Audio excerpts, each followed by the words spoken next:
पाकिस्तान तहरीक इंसाफ ने army act की मंजूरी में किरदार अदा करने वाले अपनी पार्टी के सेनेटर्स के खिलाफ कार्रवाई का फैसला कर लिया।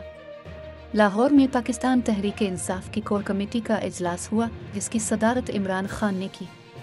तर्जुमान PTI के मुताबिक इजलास में मुल्की मजमूई सियासी सूरत हाल पर तबादला ख्याल किया गया और आइंदा इंतखाबात की तैयारियों, सियासी हिकमत अमली पर भी गुफ्तगू की गई।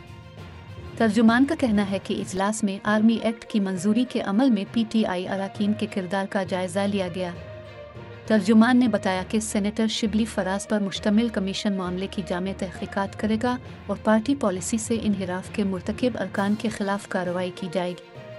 ख्याल रहे कि गुज़िश्ता दिनों सेनेट ने आर्मी एक्ट तरमीमी बिल मंजूर किया था, जिसके तहत सरकारी हैसियत में मुल्की सलामती और मुफाद में हासिल मालूमात के गैर मजाज इंकिशाफ पर 5 साल तक सख्त सज़ा दी जाएगी।